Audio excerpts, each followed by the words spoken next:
All right, Harry, we're going to read James chapter 1, verse 2 tonight in a little miniature Bible study.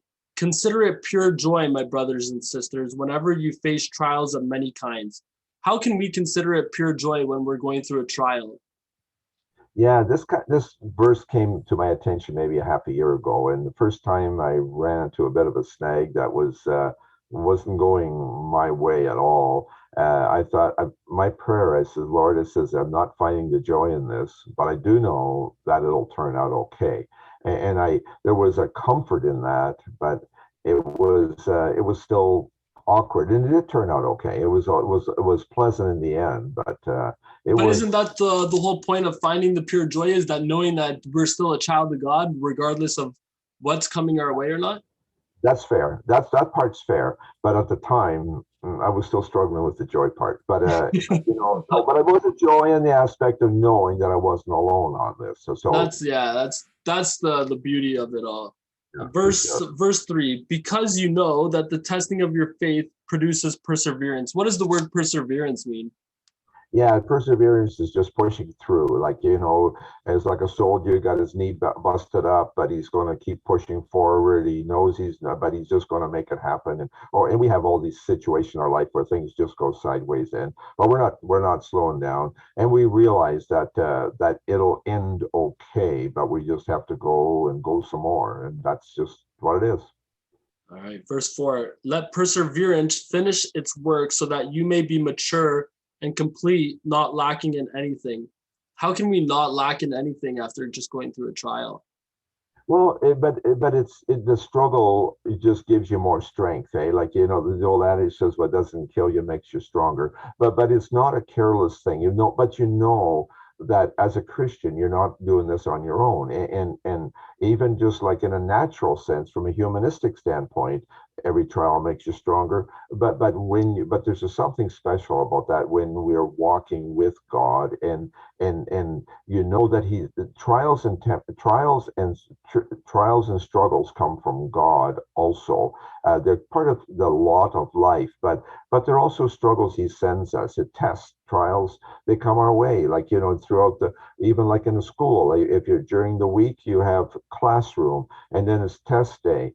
And the test day, you say to the teacher, question number 3, could you explain that to me? I'm not doing so well. And the teacher pats you on the shoulder, says, this is test day. You'll do all right.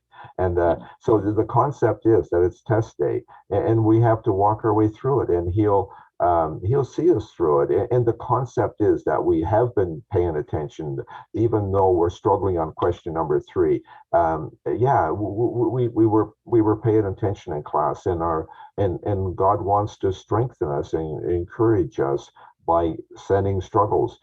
Temptations, on the other hand, they're from Satan, and that comes under a little different category. But again, we have to deal with those too and say, no, that's not on my list.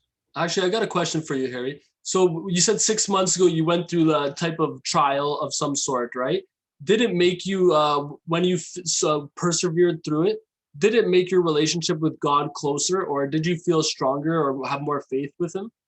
Yeah, for sure. In the aspect that I can easily, way more easily handle that, be able to come to him with that easier the next time, because I know that as much as I struggle, it all turned out well. And that's where our faith comes from, with God too. As we struggle with things and He gives us the victory, we know that we can learn to trust Him. And again, the more. And this was just as I was thinking about that. But all through my life, I'm really grateful for all the victories that He has given me. Not that I'm doing any bragging about my life, but I'm certainly not where the Daniels of life are, but just the aspect of you can trust Him. But we have to do our part. We have to be in a pleasant place with Him. We're not going to get there if we're off doing our own selfish things. Then we are on our selfish journey, and we'll live the results of that. But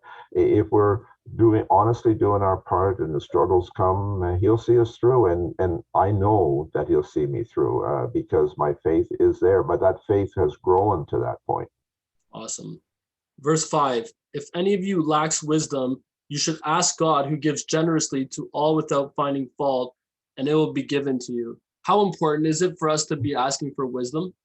I think it's really important. I don't ask exactly in that way. Maybe I should be, but I always ask as the Lord, open my eyes, give me eyes to see, ears to hear, a mind to understand, and the courage to act on it. But And that is that's exactly, you're right there. That's asking for wisdom. You're right. Not in the exact same wording as what they worded it here, but in a sense, what you're just virtually saying is, without you, God, I am nothing. So, no.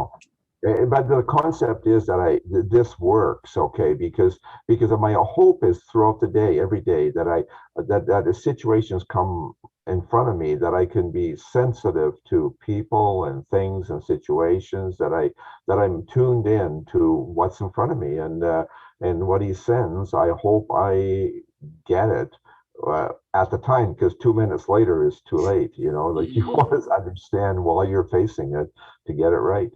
yeah. I'm just going to read the next three verses to finish off the Bible study, and then I got one more question for you. But when you ask, you must believe and not doubt, because the one who doubts is like a wave of the sea blown and tossed by the wind. That person should not expect to receive anything from the Lord. Such a person is double minded and unstable in all they do. What does it mean to be double minded in something? Well, maybe I should do this, maybe I should do that. Well, maybe something else will work.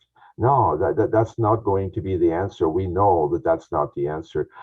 Like this wind, like it talks about the wind on the sea, the wave Yeah, on you the. can see the correlation there, right? Like a person who's like lost in sea, going this way, that way, this way, that way. And then the same thing if you can never make up your mind, right? Or it comes back to a lack of faith in God promising that He will bless you with wisdom if you lean on Him.